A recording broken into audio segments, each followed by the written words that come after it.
এটা বিশেষ post share কৰিছে যিটোৱে এই কথা ভাবিবলৈ বাধ্য কৰাইছে মানে পত্নীৰ দৃষ্টিটো সুবিধাবাদী হৈ গ'ল নেকি অখিল গগৈ নমস্কাৰ স্বাগতম নিউজ 18 অসম নৰ্থ ইষ্টৰ ইয়া হৈছে পোনপটীয়া সম্প্ৰচাৰ ষ্টুডিঅ'ত মই প্ৰাঞ্জল যেটো কালি আমি দেখিবলৈ পাইছো অখিল গগৈ কেনেধৰণে ধুবুৰীৰ সাপৰত গৈছিল বা আনন্দ প্ৰান্তত গৈছিল আৰু সেই সময়ত তেওঁ নিজৰ ব্যক্তিগত গাড়ীখনৰ পৰা নামি বাছত উঠিছিল বাছত উঠাৰ সময়ত তেওঁৰ সমৰ্থকে কৈছিল যে দাদা বজাৰত নামি দিব তেতিয়া মানুহে দেখিব ঠিক তেনেধৰণৰ কথা আৰু সেই বিষয়টোক লৈ এতিয়া হৈছয়ো লাগিছে বিভিন্নজনে সেই নিৰ্দিষ্ট ভিডিঅটো শ্বেয়াৰ কৰিছে অখিল গগৈ কালি সংখ্যালঘুৰ ত্ৰাণকৰ্তা হৈ ধুবুৰীত গৈছিল বিলাসীপাৰাৰ সমজিলাৰ অধীনত য'ত য'ত উচ্ছেদ চলিছিল তালৈ যাবলৈ চেষ্টা কৰিছিল আৰু সেই সময়তে তেওঁৰ বিৰুদ্ধে অভিযোগ উত্থাপন হৈছে এওঁ আচলতে ভোটৰ ৰাজনীতি কৰাৰ বাবে বা ভোট বেংকৰ বাবে এই এনেধৰণৰ কৌশল গ্ৰহণ কৰিছে আৰু ভিডিঅ'টোৱে সেই কথাখিনিত অধিক সাৰপানী যোগালে যিটো ভিডিঅ'ত তেওঁ গাড়ীৰ পৰা নামি এখন বাছত উঠিছিল আৰু বাছত উঠি সেই সমগ্ৰ পৰিঘটনাত যেতিয়া এজনে মন্তব্য হিচাপে আগবঢ়াইছিল যে বাছৰ পৰা নামিলে মানুহে আপোনাক অধিক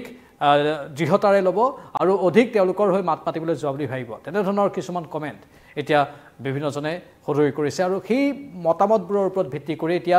ক্ৰিয়া প্ৰতিক্ৰিয়াৰ সৃষ্টি হৈ আছে আৰু সেই সময়তে হঠাৎ অখিল গগৈৰ পত্নী গীতাশ্ৰী তামুলীৰ এটা বিশেষ পোষ্ট যিটো পোষ্ট তেওঁ শ্বেয়াৰ কৰিছে সেই কথাটোৱে এতিয়া চিন্তাৰ সৃষ্টি কৰিছে বহুতে এই বিষয়টোক অন্যভাৱেও এতিয়া ভাবিবলৈ বাধ্য হৈছে সহধৰ্মিনীগৰাকীয়ে যেতিয়া এনেকুৱা কথা শ্বেয়াৰ কৰিব মোৰ মনৰ কথা বুলি কৈ তেতিয়া স্বাভাৱিকতে এই প্ৰশ্নৰ অৱতাৰণা হ'ব আমি সেই পোষ্টটো আপোনালোকক দেখুৱাব বিচাৰিছোঁ সম্পূৰ্ণ ৰূপত সেই পোষ্টটো গীতাশ্ৰী তামুলীৰ সেই পোষ্টটো গীতাশ্ৰী তামুলীয়ে এই নিৰ্দিষ্ট পোষ্টটোত চাওক মোৰো মনৰ কথা একো ক'বলৈ বা লিখিবলৈ মন নাযায় বাবে এই কথাখিনিকে শ্বেয়াৰ কৰিলোঁ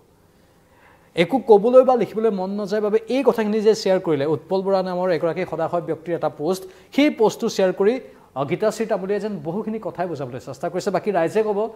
এই কথাখিনি আচলতে গীতাশ্ৰী তামুলীয়ে কেনেধৰণে বুজাবলৈ চেষ্টা কৰিছে হয়তো আমি ভবাৰ বা অন্য লোকে ভবাতকৈ বিপৰীতেও তেওঁ ভাবিব পাৰে বা আন কেতবোৰ কথাও ইয়াত জড়িত হৈ থাকিব পাৰে মাত্ৰ আমি যিটো চিন্তা সেই চিন্তাটোহে আপোনালোকৰ সন্মুখত প্ৰকাশ কৰিছোঁ বাকী আপোনালোকে কমেণ্ট বক্সত কমেণ্ট কৰি জনাব ইয়াত গীতাশ্ৰী তামুলীয়ে যিটো পোষ্ট শ্বেয়াৰ কৰিছে সেই পোষ্টটোত উৎপল বৰাই লিখিছে নিৰ্বাচন হাৰিলেও হাৰক অখিল গগৈয়ে কিন্তু অখিল গগৈয়ে হৈ থাকক কোনোবাই ৰাজনৈতিক পাকচক্ৰত পৰি আত্মপৰিচয় হেৰুৱালেও অখিল গগৈয়ে নেহেৰুৱাওক সমালোচিত হ'ব বিধায়ক পদ যাব বুলিয়েই সুবিধাবাদী নহওক অখিল গগৈ ন্যায়ৰ পক্ষত অটল থকাৰ সাহস সদায় থাকক অখিল গগৈ এই উৎপল বৰাৰ এই নিৰ্দিষ্ট পোষ্টটোত সমালোচিত হ'ব বিধায়ক পদ যাব বুলিয়েই সুবিধাবাদী নহওক অখিল গগৈ বুলি আহ্বান জনাইছে উৎপল বৰাই অখিল গগৈৰ প্ৰতি সেই কথাটোকে গীতাশ্ৰী তামুলীয়ে মোৰো মনৰ কথা একো ক'বলৈ লিখিবলৈ মন নাযায় বাবে এই কথাখিনি শ্বেয়াৰ কৰিলোঁ বুলি সদৰি কৰিছে মানে এই কথাখিনিক আমি কেনেধৰণে ভাবিম যে অখিল গগৈৰ পত্নীও এই কথাখিনি ভাবে মোৰো মনৰ কথা বুলি কৈছে মানে সমালোচিত হ'ব আপুনি বিধায়ক পদ যাব পাৰে আপোনাৰ কিন্তু সেই বুলিয়ে আপুনি সুবিধাবাদী নহওক এটা বিশেষ বাৰ্তা ইয়াত এগৰাকী পত্নীয়ে নিজৰ স্বামীৰ প্ৰতি এটা বিশেষ বাৰ্তা দিছে সঁচাকৈ ক'ৰবাত অখিল গগৈ সুবিধাবাদী হৈ পৰিছে নেকি শেহতীয়াকৈ অখিল গগৈৰ যিবোৰ শেহতীয়া কৰ্মকাণ্ড সেইবোৰে অখিল গগৈক সুবিধাবাদী কৰি তুলিছে নেকি ন্যায়ৰ পক্ষত অটল থকাৰ সাহস সদায় থাকক অখিল গগৈৰ বুলি আশা কৰিছে উৎপল বৰা ডাঙৰীয়াই ন্যায়ৰ পক্ষত অটল থকাৰ সাহস সদায় থাকক অখিল গগৈৰ কিন্তু সুবিধাবাদী নহওক এই কথাখিনি নিৰ্বাচন হাৰিলেও হাৰক অখিল গগৈ কিন্তু অখিল গগৈ হৈ থাকক মানে পুৰণি অখিল গগৈ হৈ থকাটোৱে বিচাৰিছে তেওঁ কোনোবাই ৰাজনৈতিক পাকচক্ৰত পৰি আত্মপৰিচয় হেৰুৱালেও অখিল গগৈয়ে নেহেৰুৱাওক সঁচাকৈ অখিল গগৈ ৰাজনৈতিক পাকচক্ৰত পৰি আত্মপৰিচয় হেৰুৱাব ধৰিছে নেকি যাৰ বাবে এই সংশয় প্ৰকাশ কৰিছে কিন্তু অখিল গগৈ নেহেৰুৱাওক বুলি তেওঁ আশা কৰিছে হয়তো তেওঁৰ সদ্ভাৱ আছে সেইকাৰণে তেওঁ এই বাৰ্তাটো দিছে আৰু সেই বাৰ্তাটোত কিন্তু পত্নীয়েও সহমত বা সহমত পোষণ কৰিছে আৰু মোৰো মনৰ কথা বুলি শ্বেয়াৰ কৰিছে বিধায়ক পদ যাব বুলিয়ে সুবিধাবাদী নহওক অখিল গগৈ শেহতীয়া অখিল গগৈৰ যিবোৰ কৰ্মকাণ্ড সেই কৰ্মকাণ্ডবোৰে এইটোৱে প্ৰমাণ কৰে নেকি যে সঁচাকৈ অখিল গগৈ এতিয়া সুবিধাবাদী হ'বলৈ গৈছে বা সুবিধাবাদীৰ দৰে আচৰণ কৰিছে কালি যেতিয়া ধুবুৰীত গৈছিল অখিল গগৈ তেতিয়া এটা বস্তু সকলোৱে মন কৰিছিল এই যিটো ভিডিঅ' সেই ভিডিঅ'টো আজি বহু সাংবাদিকে শ্বেয়াৰ কৰিছে নিজৰ ফেচবুক পোষ্টত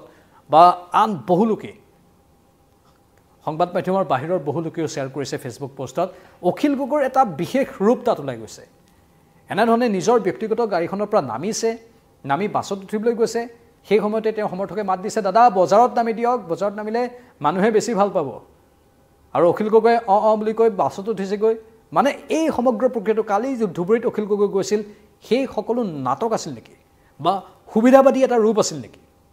আমি একো নকওঁ আমি ৰাইজলৈ প্ৰশ্নটো ঠেলিছোঁ কাৰণ প্ৰশ্নবোৰৰ বিষয়বোৰৰ অৱতাৰণা হৈছে সেইবাবে আমি এই প্ৰশ্নবোৰ ৰাইজৰ বাবে এৰিবলৈ বাধ্য এই মুহূৰ্তত যদি আপোনালোকে গীতাশ্ৰী তামুলীৰ ফেচবুক পোষ্টত যায় তেনেহ'লে আপোনালোকে দেখিব তাতো সেই অখিল গগৈৰ কথাখিনি লিখা উৎপল বৰাৰ সেই পোষ্টটো শ্বেয়াৰ কৰিয়ে মোৰ মনৰ কথা বুলি বা মোৰো মনৰ কথা বুলি গীতাশ্ৰী তামুলীয়ে কথাখিনি সদৰি কৰিছে মানে এই সমগ্ৰ শেহতীয়া ঘটনা প্ৰবাহে অখিল গগৈৰ বাবে ক'ৰবাত অশনি সংকেত কঢ়িয়াই আনিব পাৰে নেকি ভৱিষ্যতৰ দিনত যিটো উমান হয়তো এই লোকসকলে পাইছে তেওঁৰ পত্নীও পাইছে অখিল গগৈৰ সেই ভিত্তিটো বা ভেটিটো লাহে লাহে নোহোৱা হ'বলৈ ধৰিছে নেকি এটা বিশেষ প্ৰশ্ন কাৰণ এটা সময়ত অখিল গগৈৰ কণ্ঠ বহুতে তেওঁৰ কণ্ঠক বজ্ৰকণ্ঠ বুলি উল্লেখ কৰিছিল এটা সময়ত অখিল গগৈৰ এটা বিশেষ অখিল গগৈৰ পক্ষত এটা বিশেষ চামৰ সৃষ্টি হৈছিল তেওঁক অনুসৰণ কৰা এটা বিশেষ ব্যক্তিৰ এটা চাম এটা সময়ত সৃষ্টি হৈছিল কিন্তু শেহতীয়াকৈ তেওঁৰ প্ৰতি সেইখিনি সদ্ভাৱ যেন বহুতে হেৰুৱাই পেলাইছে RTI এক্টিভিষ্ট হিচাপে জীৱন আৰম্ভ কৰা অখিল গগৈ পাছত ৰাজনৈতিক নেতা হৈ পৰিল বিধায়ক হৈ পৰিল আৰু শেহতীয়াকৈ অখিল গগৈৰ প্ৰতি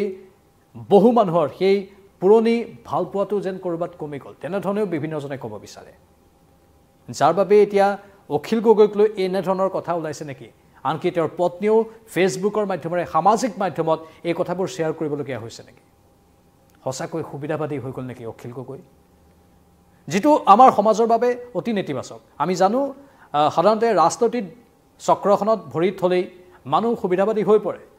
আগৰ মানুহজন আৰু ৰাজনৈতিক চক্ৰত সোমাই পৰাৰ পাছত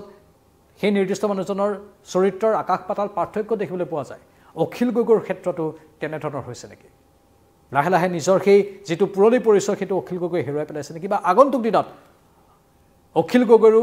ভৰিৰ তলৰ মাটিখিনি হেৰাই যাব পাৰে নেকি যাৰ বাবে এই সংশয় তেওঁৰ শুভাকাংক্ষীয়ে প্ৰকাশ কৰিছে তেওঁৰ শুভাকাংক্ষীৰ দ্বাৰা এনেবোৰ কথা এতিয়া উচ্চাৰিত হৈছে অতি গুৰুত্বপূৰ্ণ আমি পুনৰ কৈছোঁ সেই নিৰ্দিষ্ট পোষ্টটো আমি আকৌ এবাৰ আপোনালোকক দেখুৱাম এই মুহূৰ্তত যিসকলে আমাৰ এই লাইভটো চাইছে এয়া গীতাশ্ৰী তামুলীৰ এটা পোষ্ট ফেচবুকত তেওঁ শ্বেয়াৰ কৰিছে তেওঁ আনৰ পোষ্ট এটা শ্বেয়াৰ কৰিছে আৰু আনৰ পোষ্টটোত কি কি কথা উল্লেখ কৰা আছে সেইখিনি সন্দৰ্ভত তেওঁ কৈছে মোৰো মনৰ কথা একো ক'বলৈ বা লিখিবলৈ মন নাযায় বাবে এই কথাখিনিকে শ্বেয়াৰ কৰিলোঁ বুলি তেওঁ সদৰি কৰিছে আৰু কথাখিনি মৰ্মে উপলব্ধি কৰিবলগীয়া কথা পুনৰ কৈছোঁ উৎপল বৰা নামৰ এগৰাকী সদাশয় ব্যক্তিয়ে এই কথাখিনি লিখিছিল তেওঁ পোষ্টত কৈছিলে নিৰ্বাচন হাৰিলেও হাৰক অখিল গগৈয়ে কিন্তু অখিল গগৈ হৈ থাকক কোনোবাই ৰাজনৈতিক পাকচক্ৰত পৰি আত্মপৰিচয় হেৰুৱালেও অখিল গগৈয়ে নেহেৰুৱাওক সমালোচিত হ'ব বিধায়ক পদ যাব বুলিয়েই সুবিধাবাদী নহওক অখিল গগৈ ন্যায়ৰ পক্ষত অটল থকাৰ সাহস সদায় থাকক অখিল গগৈৰ মন কৰিবলগীয়া বিষয় আৰু গুৰুত্বপূৰ্ণ বিষয় বুলি আমি ভাবিলোঁ সেয়েহে আপোনালোকৰ বাবে এই পোনপটীয়া সম্প্ৰচাৰটো আনিলোঁ আমি পুনৰ কওঁ এই ক্ষেত্ৰত আপোনালোকৰ মতামত কমেণ্ট বক্সত কমেণ্ট কৰি জনাব আমাক আপোনালোকে ফেচবুকত ফ'ল' কৰক ইনষ্টাগ্ৰামতো ফ'ল' কৰক আৰু ইউটিউবতো ছাবস্ক্ৰাইব কৰি থৈ দিয়ক এনেধৰণৰ বা বাতৰিৰ বাবে কিন্তু আমি সদায় কওঁ আমাৰ সন্মানীয় দৰ্শকসকলৰ মতামতক আমি গুৰুত্ব দিওঁ সেয়েহে আপোনালোকে এনেধৰণৰ বিষয়বস্তুবোৰৰ ওপৰত নিজস্ব মতামত আগবঢ়াই থাকক এই মুহূৰ্তত বিদায় লৈছোঁ নমস্কাৰ